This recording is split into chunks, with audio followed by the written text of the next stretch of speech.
चीज़ें आप लोगों को समझाना चाहता हूँ। हाँ, जो झारखंड राज्य के 25 साल के झारखंड राज्य की कानून व्यवस्था, लॉ एंड ऑर्डर, पुलिसिया व्यवस्था ध्वस्त है। हम लोगों ने झारखंड को लड़ के लिया। कैसे लिया? झारखंड लड़ के लिया, झारखंड संघर्ष करके लिया, झारखंड बलिदान करके हम लोगों ने झारखंड लिया। लेकिन इस झारखंड का दुर्भाग्य है, जितने भी राजनीतिक पार्टी आए, राजनेता आए, सभी ने अपने पेट, परिवार और स्वार्थ की राजनीति की, अपने मतलब की राजनीति की। आज यही कारण है, जो झारखंड संघर्षों से बना है, संघर्षों से उपज के आया है, उसी झारखंड में आज देखिए यहाँ के आदिवासी और मूलवासियों को मारा जा रहा है। और आज झारखंड की अगर लॉ एंड ऑर्डर, कानून व्यवस्था ध्वस्त है, बर्बाद है, बदहाल है, तो इसके पीछे सबसे बड़ी जिम्मेदारी यहाँ की सरकार की है। क्योंकि यहाँ की सरकार, पुलिस और प्रशासन यहाँ के माफियाओं के साथ मिल करके, गठजोड़ करके झारखंड को लूटने, बर्बाद और ध्वस्त करने का काम कर रहे हैं। हम सभी जानते हैं कि झारखंड एक 40% खनिज संपदा वाला राज्य है। लगभग आधा खनिज संपदा झारखंड राज्य देता है। कायदे से यहाँ के झारखंडी आदिवासी मूलवासियों को राजा होना चाहिए था, लेकिन आज भिखारी हम बने हुए हैं। जो भी जल, जंगल, जमीन, झारखंड के अस्तित्व, पहचान, हिस्सेदारी, मान सम्मान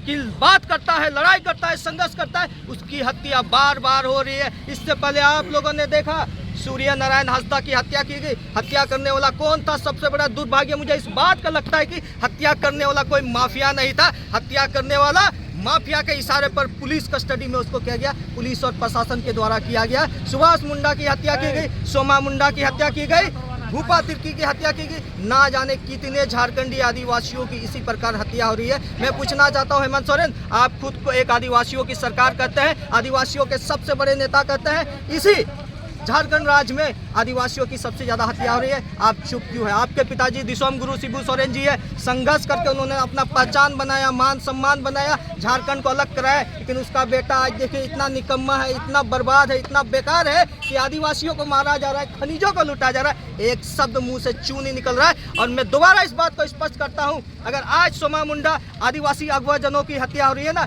इसमें सबसे बड़ा हाथ जिसका होता है, यहाँ की सरकार की है, झारखंड सरकार की है, हेमंत सरकार की है। चूंकि उन्होंने लूटने वालों को, झारखंड को बर्बाद करने वालों को मनोबल दे करके रखा है, इनके साथ साठ गांठ करके बैठे हुए और सिर्फ अपना पेट, परिवार, स्वार्थ की राजनीति करिए। मैं इसी हेमंत सोरेन से पूछना चाहता हूँ, आपके पूरे खानदान को हम लोगों ने यहाँ जगह दिया संथाल परगना में। संथाल परगना में आदिवासियों की क्या स्थिति है, यह मुझे आप लोगों के सामने कहने की जरूरत नहीं है, ये स्थिति हर कोई जानते हैं। मैं आह्वान करना चाहता हूँ हेमंत सोरेन जी, अब पानी गले से ऊपर हो गया है, आप सचेत हो जाइए, सावधान हो जाए, नहीं तो कल दिन इसी झारखंड में यही उग्र आंदोलन होगा और आपको भुगतना होगा। जैसे नेपाल में हुआ था, श्रीलंका में हुआ था, ये आंदोलन झारखंड में भी होगा। आप सचेत हो जाइए, सावधान हो जाइए, बार बार करें। अब हम लोग इस बर्दाश्त से बाहर हो गए। कितना आंदोलन करेंगे? रोड में आते हैं, उतरते हैं, रोज हम लोग केस खाते हैं। आज भी बंदी करेंगे, पता नहीं केस हो जाए, कल भी बंदी करेंगे, केस हो जाएगा, परसों भी बंदी करेंगे, केस हो। हम बंदी करते रहेंगे क्या? झारखंडी आदिवासी, यहाँ के छात्र बर्बाद है, आदिवासी बर्बाद है, मूलवासी बर्बाद है। हेमंत सोरेन बैठ करके रांची से खाली आप मौज मस्ती करते हैं और माफिया को आप लोगों ने यहाँ ताकत दे करके रखा है। हेमंत सोरेन जी बार बार कह रहे हैं, आपको आदिवासियों का नेता बनना है तो आदिवासियों के लिए लड़ना होगा,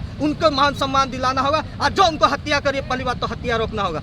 10 दिन हो गए सोमा मुंडा की हत्या के, आप नहीं खोज पा रहे हैं। आपका तंत्र, आपका प्रशासनिक व्यवस्था, आपका खुफिया एजेंसी इतना बेकार है क्या? एक सोमा मुंडा की हत्या दिन दहाड़े चौक में की जा रही है, भरे उजाले में की जा रही है, और एक हत्यारा को नहीं पकड़ पा रहे। अब पुलिस इस मामले में लिपापोती करने के लिए, अपनी साख बचाने के लिए कुछ लोगों को पकड़ के बैठा दिए थाने में, जेल अंदर की है। इसका कोई स्पष्टता नहीं है कि इन्होंने हत्या की है नहीं की। मेन शूटर अब भी बाहर है। हेमंत सोरेन जी, शूटर को पकड़िए, असली हथियारों को पकड़िए, इस मामले में लिपापोती करने का काम मत कीजिए।